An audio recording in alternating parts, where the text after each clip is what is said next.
In late November 1950, after the big push into North Korea by United Nations forces, elements of the 17th U.S. Infantry reached a point on the Yalu River. This, the border of Manchuria, was the objective of MacArthur's End the War campaign. Everything had been going well for our side since the Incheon landing and the breakthrough at the Pusan perimeter in mid-September. And then something happened. The Chinese came into the war. Suddenly, the effective enemy strength increased about 300%. The word came that all United Nations ground forces were to withdraw southward. As General MacArthur put it, this was an entirely new war. By now, we were opposed by great masses of Chinese troops and were greatly outnumbered. A rapid retreat to the south had to be made in the face of this massive threat. The enemy push was about to carry him all the way to below Seoul in South Korea, his second big attempt to push us off the peninsula. The C-119s operating from Ashia Air Base in southern Japan airdropped supplies to our withdrawing ground forces. Operations possible only because our air forces maintained air superiority. All through this period of retreat, the boxcars dropped much-needed ammunition, food, and medical supplies, as well as heavy stuff such as vehicles and artillery pieces.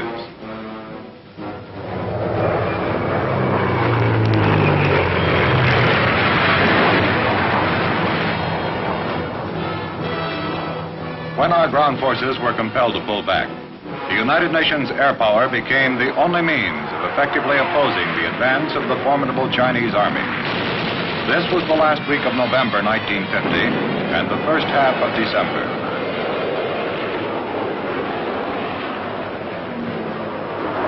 The F-80s went up and hit the enemy close to our lines. And there were also a great many interdiction and reconnaissance missions.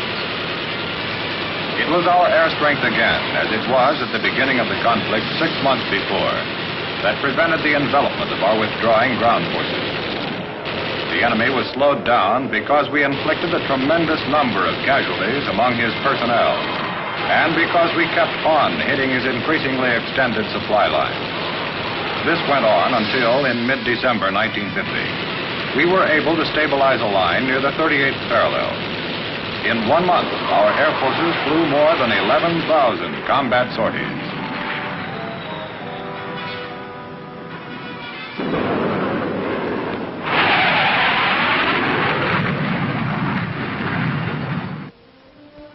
At this time, the middle of December 1950, our F-86s went into action against the MiGs.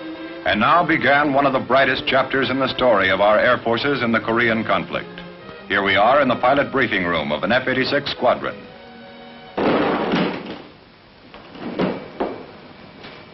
Oh, fighter sweeper day. In this area right here, we'll start engines as indicated on the board. Here's the plan. Tiger flight, you'll take off up to this area here, right on up to here, where you make a right turn, come about 30 miles inland, hook back in. Eagle flight, you'll follow Tiger, you'll come up this area here, up this point here where you make a left turn, hook back in. The last two flights, Wolf and Robin, will take off and come up to the center, this point here, where they'll cut right up in to the Yalu River, cutting short of the Yalu, where they'll split, one doing a right turn, and Wolf will make a left turn. Now, the first 4 flights into the area will stay below the contrails and keep a close watch on the fighter bombers. The last 2 flights will go above the contrails and check very closely for any MiG aircraft that might come in above the cons. Now, if you see MiGs up there today, call them out. Give their altitude, direction, and geographical location on the map. And call it out and then get off the radio. Now remember, once you look around, keep your speed up. And if you do get a bounce, cut him off and drive in range. When you get in range, shoot, and when you shoot, shoot to kill.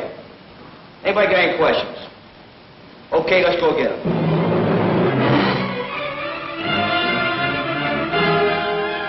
Now for MiG Alley, that wide band of airspace over northwest Korea infested by the enemy jets.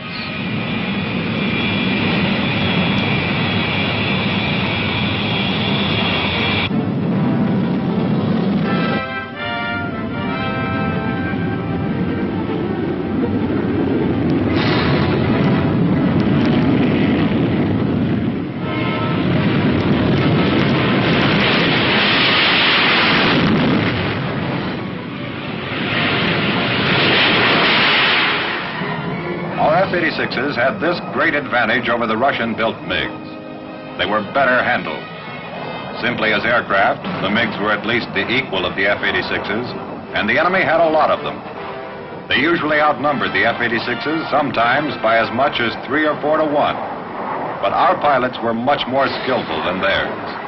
This was the big reason that we destroyed 8 times as many of their fighters as they did of ours.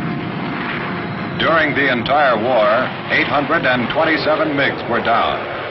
We lost 112 jet aircraft in air-to-air combat.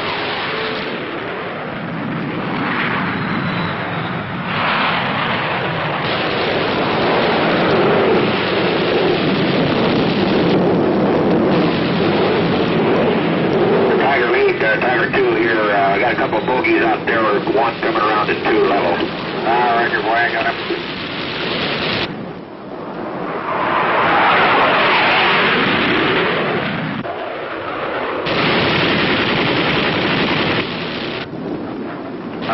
There he goes. He's going down. You got him? All right, boy, that's a good deal. Watch it. We got 4 of them coming in here on us at 7 o'clock. Hang on. I haven't got him. Go ahead, take it, and I'll cover you. All right, I'm going in now.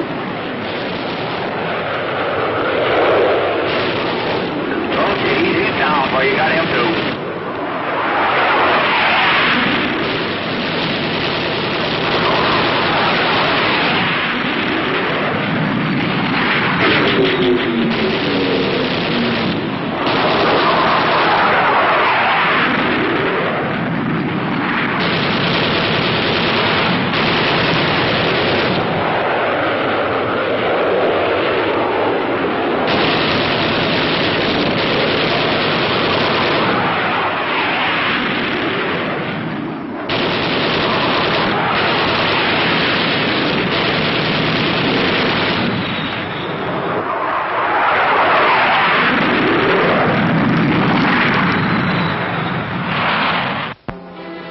In mid-January 1951, the United Nations ground forces mounted a counterattack from the line of their furthest withdrawal.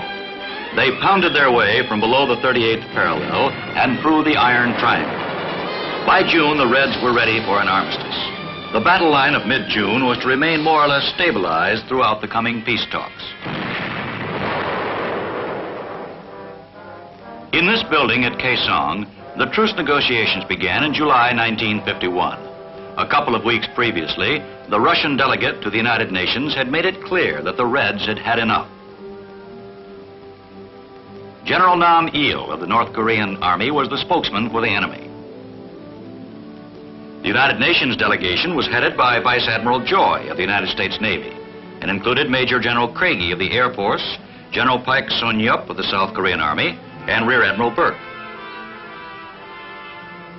After a year of fighting, there now began 2 years of talk.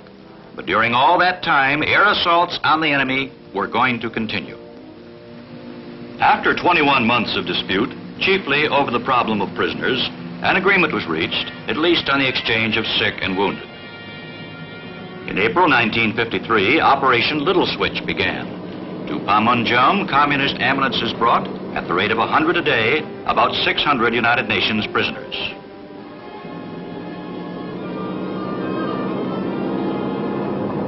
Little Switch, this operation, was followed some months later by Big Switch, the large-scale exchange of the rest of the prisoners. Shortly after Little Switch got underway, the Reds were eager to resume the armistice talks, which had been suspended by the exasperated United Nations delegation the preceding autumn. All through the nearly 2 years of wrangling at Kaesong, our air forces had been hammering away at the enemy ground forces and communications and airfields and transport. The communists were ready to quit. So at Panmunjom on 27 July 1953, the Korean conflict ends, not in a peace, but in a ceasefire, an armed truce. Lieutenant General William K. Harrison, chief negotiator for the United Nations, signs the agreement, followed by General Nam Il for the North Koreans. So ended a mean war. But for the first time, communist designs in the free world had been stopped by military force. This was something that had to be done. And in its achievement, a large share of the credit belongs to the United States Air Force. The success of our jet pilots stands forth boldly in the records. 39 of them became aces in the Korean conflict. Each of the 39 destroyed 5 or more enemy MiGs. To name only a few, Lieutenant Colonel George A. Davis, Jr., 14 MiGs destroyed. Captain Joseph McConnell, Jr., 16 kills. Colonel Royal N. Baker, 13 MiGs downed. Captain Harold Fisher, Jr., 10 destroyed. Major Manuel J. Fernandez, 14.5 kills. Colonel Francis S. Gabreski, 6.5, on top of his 31 kills over Germany. Major James Jabara, 1st Korean ace, 15 enemy jets destroyed.